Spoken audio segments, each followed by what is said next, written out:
Chapter 20. I wanted to check on Mom, but I didn't dare. I had no idea what Dad was planning, and I knew my time was short. My only chance was to figure out the code using a few numbers I remembered, if it could be figured out. I had to try.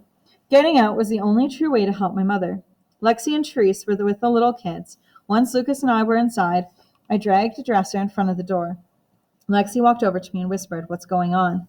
I glanced at the others, but they seemed occupied. I had the code, but Dad stopped me. "How? He's too sick." "Well, he got better real freaking fast." I lowered my voice, threatened to hurt Lucas if I didn't give him the paper with the code. Lexi's jaw clenched. "What about Mom?" "I don't know. He may be there. He could be anywhere. I have to figure this thing out." Lexi frowned. I thought he took the code back. He did, but I remember a few of the numbers. They have to mean something. It's just a matter of putting it together. I glanced over at a kitty chalkboard. "I need your help." With a piece of chalk, I wrote down the few numbers I had remembered. 5 blank, 5716 blank, 89. Lexi stared at the chalkboard. "That's it? How many numbers in the code in total?" "Way more, at least 24." She breathed out. "Man, yeah." Lexi thought for a bit. "You're sure about these, though?" I nodded. "I'm not sure how many numbers in between, but I know these are in the right order. Sort of." Therese came over and I told her what we were doing. "Are they all separate numbers?" I looked at her. "Why?" She put a slash on the board. 5 blank 57/16 blank 89. July 16th.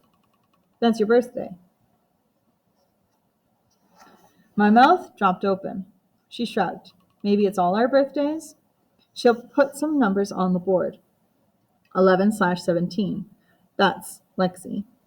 I shook my head. "Those weren't in it, I'm pretty sure." Therese bit her lip. "So it's not our birthdays." I erased the one she put up. I gazed at the others. So 7/16 was a date other than my birthday. 5 blank 57/16 blank 89. I added more numbers. 5 blank 57/16 1945 blank 89. Lexi leaned in. "What's that?" "Date they set off the atomic bomb at the Trinity test site." "Nifty. So what are the rest?" Oh my God. Slowly, I erased the slash and filled in the other numbers. Then I stepped back to read the result. 5 blank 57161945861945899145. Holy crap, that's it. Lexi was by my side looking at the board. "You got it?" "Part of it." I pointed. "These are dates of nuclear bomb explosions. Trinity test site, July 16, 1945. Then Hiroshima, August 6, 1945. Then Nagasaki, August 9, 1945. Wow. Lexi and Therese spoke together. I rubbed my eyes. "But that's not all of it. What else is there?" Lexi pointed at the first number. "So if they're all dates, what happened in May?" "May? Nothing happened in May. They didn't even..." I trailed off as something flashed in my memory. There had been a test before July 16th, a pre-test explosion. It didn't really count, but could that be it? I wrote the numbers and I hoped I had the date right. 571945 7161945 861945 891945. I smiled. "It looks right. No way of knowing for sure, but it all looks familiar." Therese patted my shoulder. "So that's it?" "No, there were more numbers." Lexi sighed. "Another date?" "Probably. There were so many tests, though." "Which date is the one?" Lexi sat down on the floor. "Isn't this all ironic? That the code is all about nuclear war, the entire reason this place was built?" I shrugged. "These dates aren't really about nuclear war per se, because they're all bombs built by the same country. And a nuclear war would be bombs from at least 2 countries, which..." "What?" My hand went to my mouth. "Lexi, you're right." "What?" "The last date." I put in the numbers. 571945, 7161945, 861945, 891945, 8291949. Therese considered the numbers. "What happened August 29th, 1949? I smiled. "The first Soviet nuclear detonation." I looked at Lexi. "There's your reason for the compound." I grabbed a piece of paper and pen, jotted the numbers down, double-checking them 3 times, then handed them off to Lexi to check as well. "Do you think that's it?" Lexi sounded hopeful. "One way to find out. Can I go?" Lucas stood in front of me. I set a hand on his shoulder. Oh, buddy, I need to go fast. He stuck out his foot, showing me his cross trainers just like mine. I can go fast. He felt scrawny under my grip. I'll come back for you, okay? But I have to leave. I shoved aside the dresser. Lexi, make sure you put this back after I leave. She stepped over to me, hesitated, then gave me a quick hug. Good luck, she whispered. Hurry. Again, I found myself running down the hall into the family room and through the archway. This time I didn't hesitate. My right index finger punched in the numbers. A series of electronic blips sounded. With a loud puff of air, the vacuum seal of the door released. The silver door fell open. Stale air came through. Thank you, God. I grabbed an edge and pushed the door out of my way. Other than being dusty, the entryway to the stairs was in pretty much the same condition as I'd seen it 6 years before. It seemed smaller and dimmer. A lone red emergency light lit the area. There was a fuse box on the wall. I opened it and started flipping switches. One flooded the area with light. I started to climb the stairs 2 at a time. All that money and Dad couldn't invest in an elevator? I suppose. He thought about what 15 years without maintenance would do to the machinery and figured stairs were a better idea. As I climbed the metal stairs, my footsteps were quiet. I thought they should make more noise. The way down had been so loud and chaotic. Maybe I expected that from the trip back up as well. After 2 flights, my breath came faster. I didn't remember the trip being so arduous the first time, but this trip I was climbing, not descending. I found myself thinking of the first rainy day in 2nd grade. I was anxious to wear my new blue slicker with matching boots. As always, Mom drove us, Eddie and me, in on the middle seats. We stopped at her coffee at Tully's, the smell of it filling the SUV as we turned into the school driveway. We sat in a line of cars as they idled to the entrance and gently ejected their small passengers. Vivaldi played on the radio, and the heater blew warm air, pleasantly overheating us. Waiting our turn, I adjusted my backpack and got a better grip on my blue lunchbox, which held the same thing every day, packed by L's. Peanut butter sandwich, decrusted and cut diagonally into fourths. Mini carrots. A snack bag of chocolate chip cookies. They came with a napkin and a sweet, tender note from my mom, ending always with, I-L-Y, Eli. I love you, Eli, Mommy. The SUV moved up. We popped open the doors. Mom blew kisses and we waved goodbye. We shrieked, jumping boots first into the downpour, ecstatic to be 7 years old on a rainy day. I wanted that again. That security that came from knowing exactly what was in my lunchbox. I wanted that so bad. At the top of the stairs, I saw the hatch. I didn't remember it being so wide, but then I basically got shoved down it the first time. There hadn't been a lot of time for observation. A skinny set of steps ascended, and I took them nearly in one leap. I pushed on the hatch. Didn't budge. I panicked, thinking maybe Dad had Phil or someone seal us in. Driven by adrenaline, I shoved with my hands as hard as I could. I felt it loosen a tiny bit, enough for a little dirt to dribble in around the edge. I relaxed. Soil had probably accumulated over the opening. Maybe we weren't trapped. My fingers reached through, pushing the dirt out of the way, pulling some of it inside. I still couldn't garner enough leeway to get my hand out to work on the rest of the dirt. Once more I strained, pushing my hand against the outer slim opening. The hatch didn't move at all. I tried to pull my hand back in. It was stuck. Stuck in the cookie jar of the outside world. No, no, no. If I yelled for help, would my family hear me? Crap. Someone grabbed my leg. Need a hand? I didn't even have a chance to look at my father before he started yanking me downward out of the hatch. No, my hand was stuck and his violent wrenching was going to break my wrist. Stop. I kicked out with my legs as I tried to anchor myself up. Dad was almost breathless as he kept on trying to pull me out. Did I surprise you? Because you sure as hell surprised me figuring out the code like that. Each comment was emphasized by a hard yank, each one making me want to scream in pain. How'd you do it? Memorize the numbers? There was maybe enough time, but I didn't think so. So a lot of numbers to remember. The human mind can really only process 7 at a time. That's why phone numbers are 7 digits long. The pain in my wrist got so bad I couldn't follow his rambling. I tried to kick out at him. Stop it, stop it. My cries echoed in the space as I tried to concentrate, tried to plan. No one was going to save me. He was hurting me. There was only one way to make it stop. I looked down at him the best I could, waiting for the right moment. You know how I figured it out, Dad? He paused to look up at me like he really wanted to know. You taught me well. I stood on my left leg and flailed out with my right foot as hard as I could.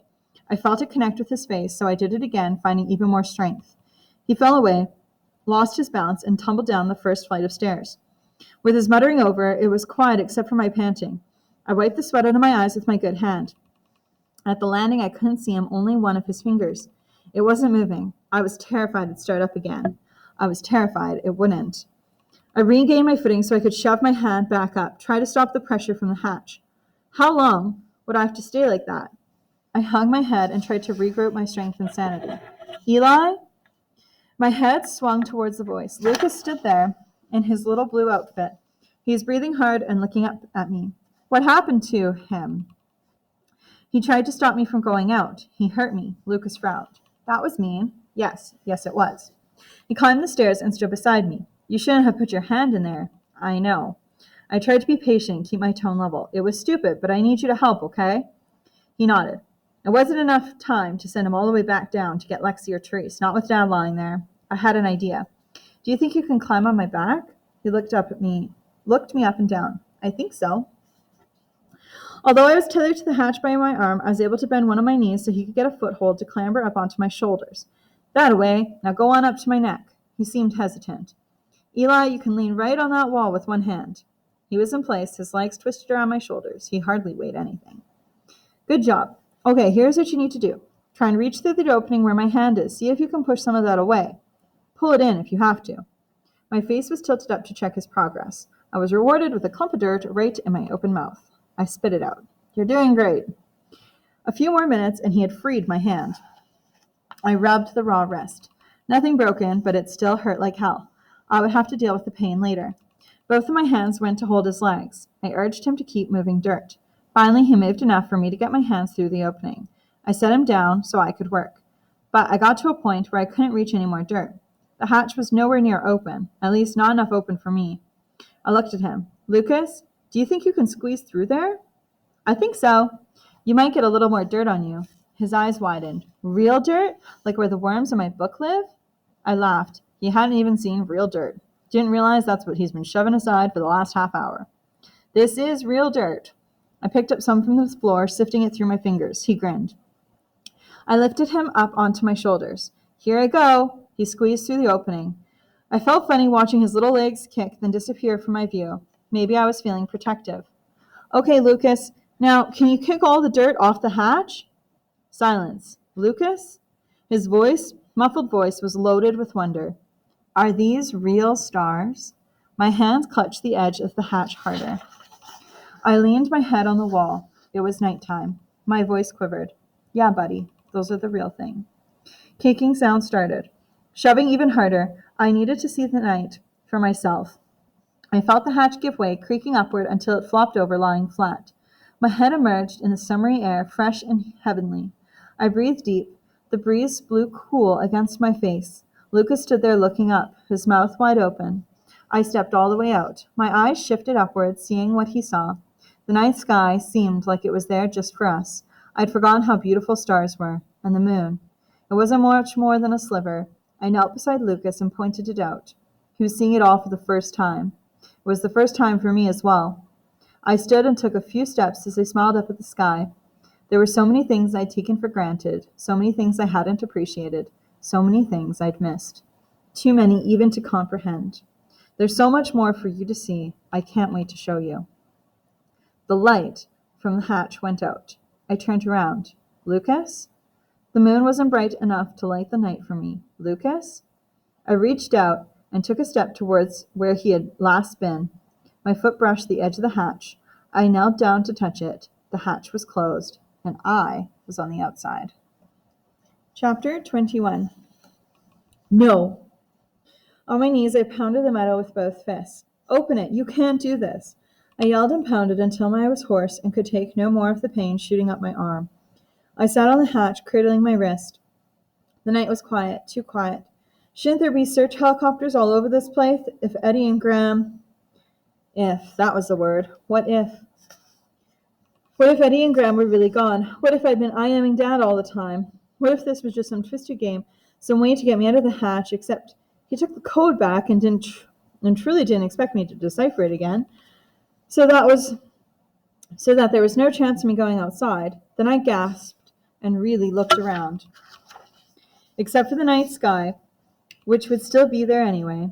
How did I know there hadn't been a nuclear war? Dad had admitted so many things, but he could have said anything and made it up. I wrapped my arms around my knees and sunk my head into them. Why wouldn't he want me in there after trying so hard to keep me from finding the way out? I was the only one who could match him, physically. Now that I'd found my way out, was there something he had to do without me around? Something I would have stopped him from doing? The night was chilly, and I wasn't dressed for it. After a while I got hungry, and I was thirsty too. It was almost funny in a way, longing so much to get out, then wishing to get back in. A whipping sound got louder as a light came towards me from the sky. A helicopter. I was on my feet in 1 second, jumping up and down and waving my arms. Here, over here! I started to run towards the light, and then I realized I might never find the hatch again, so I stayed where I was. The helicopter moved towards me and landed about 50 yards away. The dust whirled around me, getting my eyes and my mouth. I covered my face with my hands, peering through my fingers. As I waited, the propeller gradually slowed as the whining of the engine grew quiet. The night was silent again as the searchlights stayed on. Backlit by them, a figure strode towards me.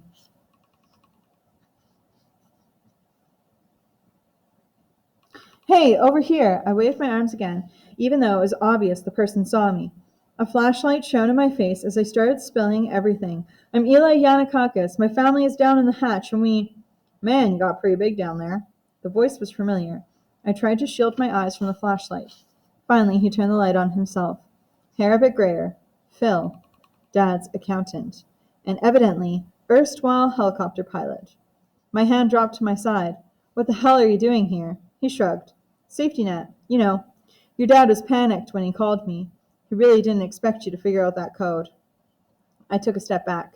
So I flew all the way out here to rectify the situation. I glared at Phil. What are you going to do? He ignored me and leaned over the hatch. He rapped the flashlight on it 3 times. The hatch flipped open. Phil reached into it and helped my father, who stepped into the night. Phil's jaw dropped when he saw Dad's face, already swollen and bloodied where my foot had connected. Phil asked him if he was okay. Dad nodded, even though his walk was a little unsteady, as he gazed up at the starry sky, just as I had done. He took a few deep breaths and half smiled, half winced. I think it's time we move this operation above ground for a while. Phil laughed. Above or below, you still make more money than anyone on the planet. Dad reached over and gripped Phil's shoulder. Good to see you. Phil leaned his head towards me. He didn't get into too much trouble out here. Everything set in there? Dad nodded. We just need to get my family and we'll be ready to go. Go? I looked from Dad to Phil. Go where? Dad spit some blood into the dirt and focused on me. I think it's time we all got some sunshine. Remember that South Pacific island I bought when you were younger? Phil has been there building us a very nice place, where we can be a family. I'm not going. Dad scratched his neck. So what are you going to do? Run? He spread his arms out wide. There's nowhere to go. I looked on either side of me as far as I could see. Nothing. I could outrun both of them. I knew it. But it wouldn't change the fact that no matter what I did, my mother and my brothers and my sisters down below were still in the hands of my father. If I ran, and even if I found help, I might lose my family forever. Phil chuckled at my distress. I realized at that moment he could have arranged for our food supply to be replenished. If only Dad had asked him. If only. Phil turned to Dad. You really don't look so good. Have any trouble with those charges? Dad shook his head with a slightly shaky hand. He handed a small black box to Phil.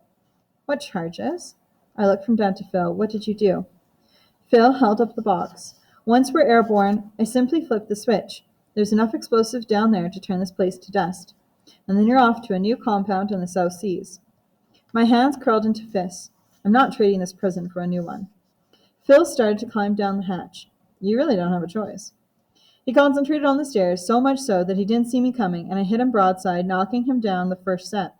His body cushioned my fall, and the remote flew out of his hand as I got him in a chokehold.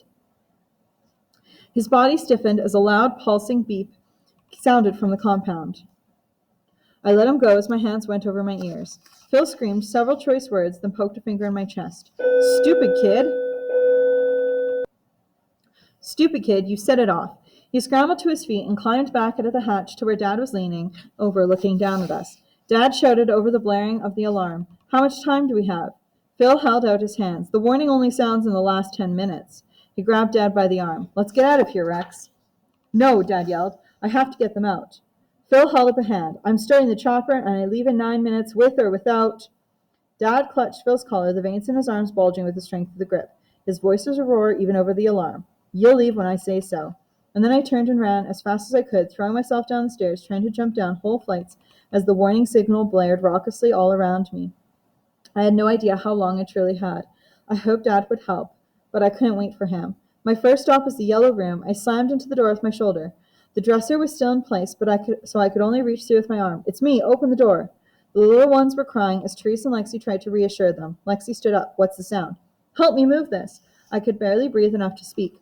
I shoved as Lexi pushed, and we got the dresser out of the way so the door would open. I was still panting. Get out of here. You gotta go. I pointed at Lucas until I could get more words out. He knows the way. Lucas, take them on the way outside, up the hatch and out, then run as far away as you can. Therese started to say something, but I shouted, Go! This place is going to explode. Not waiting to make sure they complied, I headed for the infirmary at a sprint. I turned down the hall and nearly collided with my mother as she staggered down the hallway, clutching her stomach with one hand, covering an ear with the other. There were bloodstains on her nightgown. What's going on? Dad wired the place to explode. We've got to go. Her eyes widened as she yelled, Where are the children? On the way out, I moved to pick her up. She tried to shove me away. Leave me, she motioned in the direction of the yellow room. Get them out. Mom, they're already ahead of us.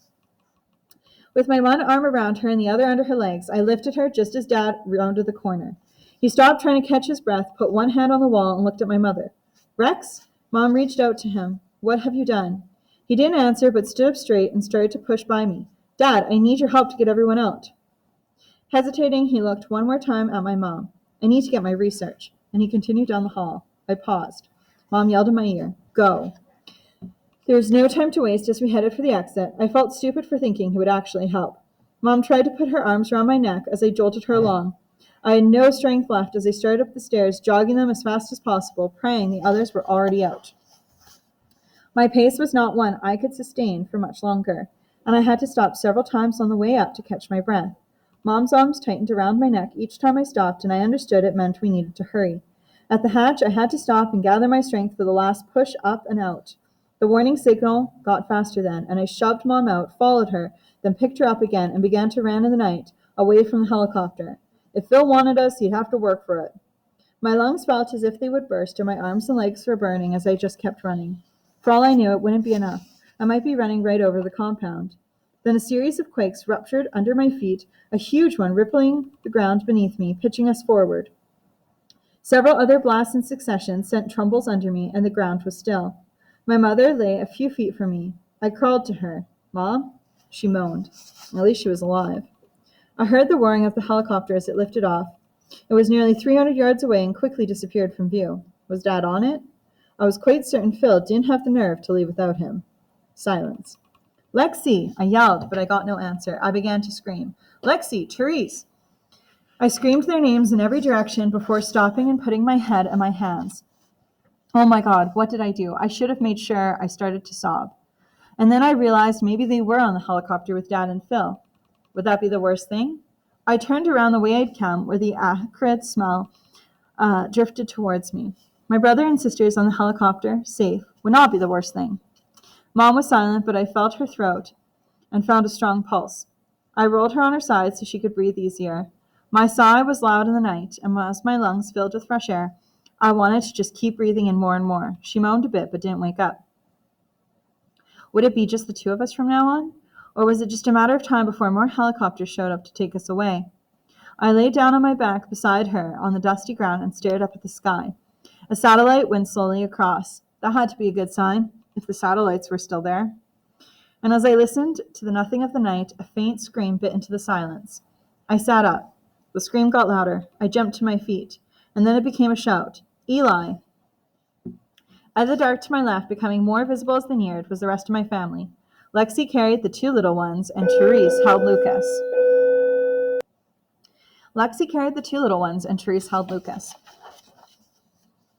I ran to them, enveloping Lexi and Therese in my arms, getting the rest of them at the same time. My face smashed on Lexi's shoulder, my words were a mumble. I thought you were all gone. Therese admonished me. You said run. You didn't say which way. Lexi was breathing hard as she set the little ones down. She shook out her arms. We saw the helicopter and ran the other way. Therese put Lucas down and pointed at Lexi. She made us keep running and running. I thought we were lost. I had to smile. Lexi lowered her voice. Where's Dad? I shrugged, then shuddered. Either the helicopter or... She looked in the direction of the hatch. Did it blow? You didn't feel it? She shook her head. We smelled it, though. I took a deep breath, hoping it would clear my head. We need to take care of Mom. And then what do? We wait. I grabbed a hand of each of the little ones while Lexi and Therese each took one of Lucas's.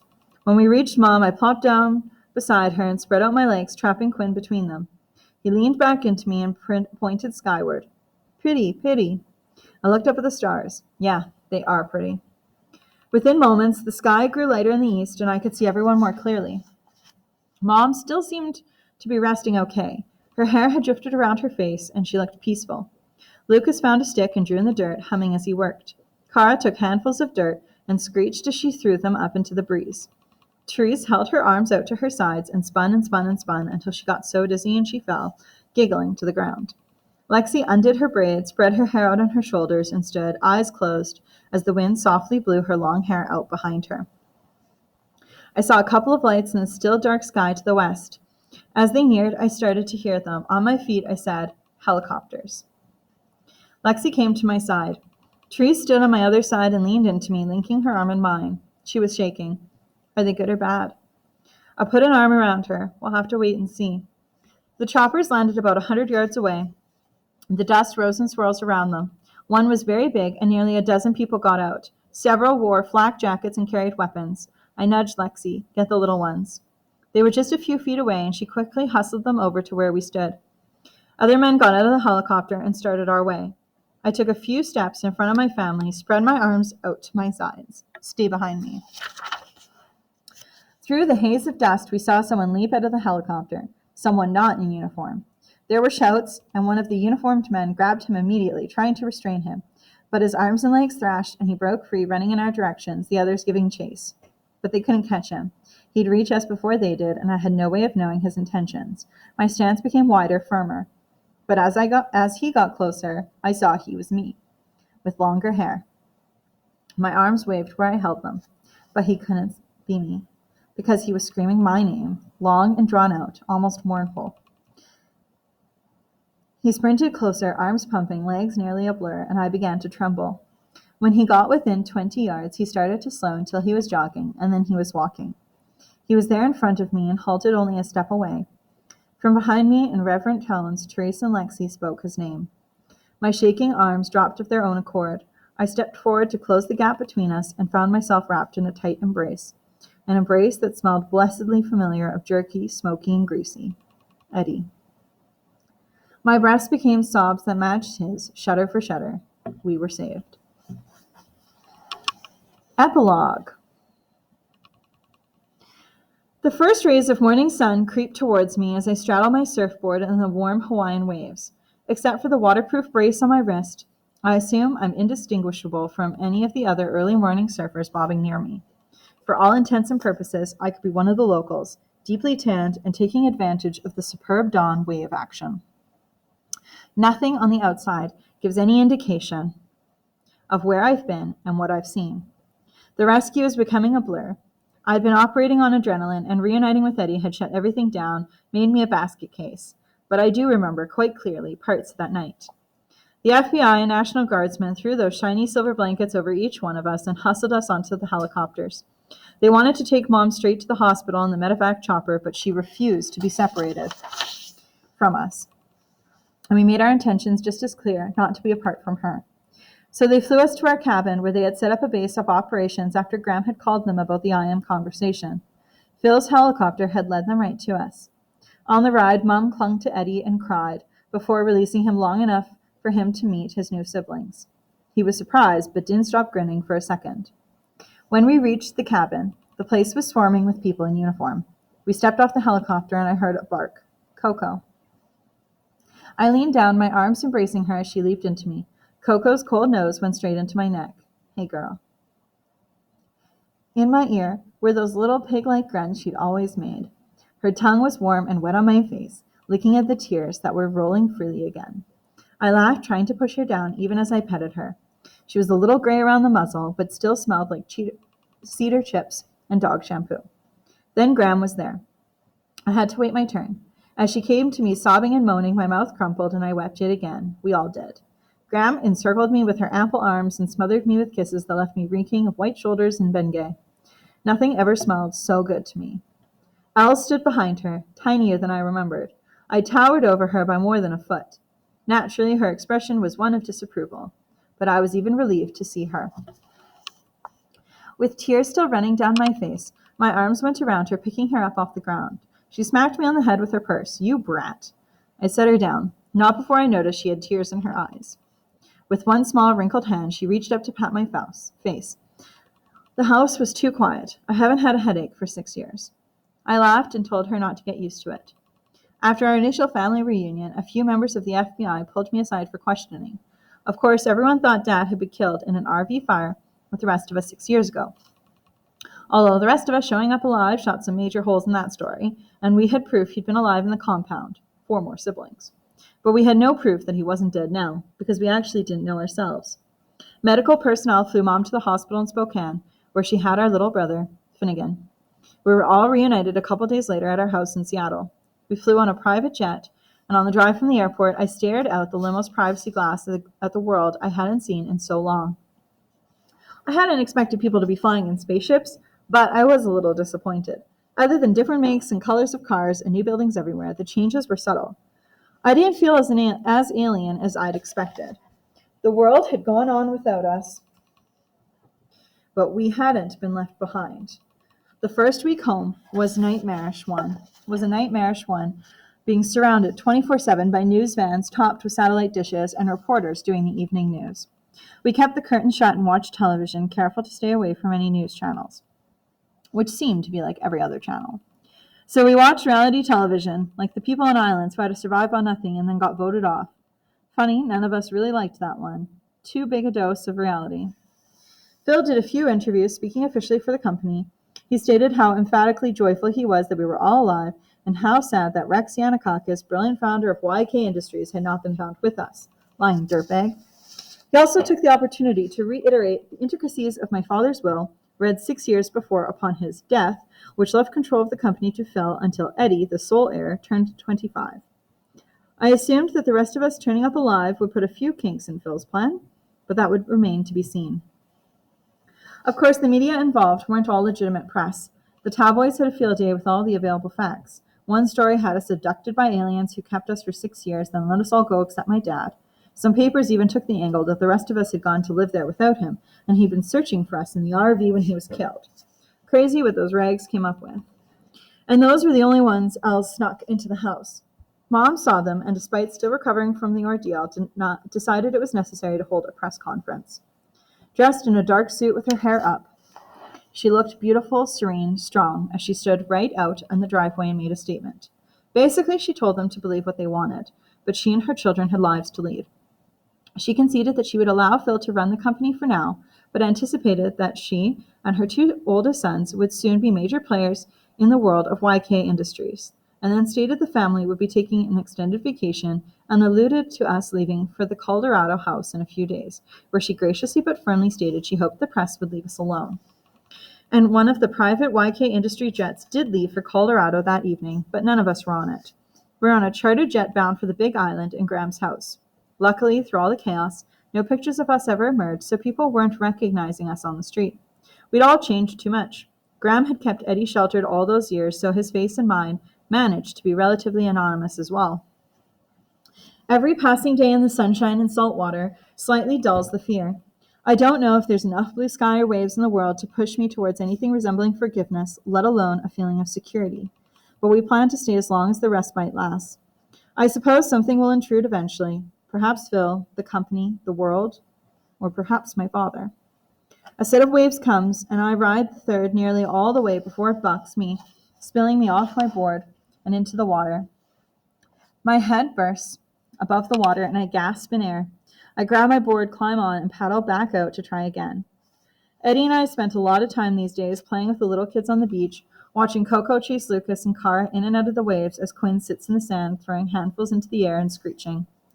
And we find ourselves teaching them about the world. Small stuff, dumb stuff, we would never even think needs to be taught, like the postal service, fire sirens, litter. Lucas has appointed himself the official litter patrol, as every day on the beach at least once he'll yell out litter before chasing after whatever happens to be blowing along the sand. Eddie wondered why I didn't know the little ones that well, and he was silent when I told him the reason. He doesn't seem to judge any of us. Another set of waves comes, but I stay where I am, letting them push me up before they slide on by. Lexi and Therese spend most days with Graham's horses. I think the animals provide something the rest of us can't, but Lexi laughs easily now and then, and Therese hasn't gone back to an English accent. Life is okay. Good, actually. The sun comes up farther, and the beach is awash with sun. A group of people burdened by coolers and beach towels and sun umbrellas slowly trudges onto the beach. The tallest one turns my way, drops his load, and waves both arms. I ride the next wave in, then tuck my board under my arm and jog over towards them. Lucas waves, then frowns and points behind me. Litter! I motion for him to stay where he is and reply, I'll get it. Grinning at his obsession, I turn and notice a small bit of white in the sand a few steps behind me. I bend over, pick it up, and take a quick glance. My grin fades as I take a closer look. A Tums wrapper. More accurately, a half-empty roll, which is why it hasn't blown away. I shade my eyes and look behind me into the rising sun where the stretch of beach is empty. Then I look back towards the others where they're setting up, ready to enjoy another day with their new lives. With a shaking hand, I stuff the Tums in my pocket and hurry to join my family. The end. Although there is a sequel.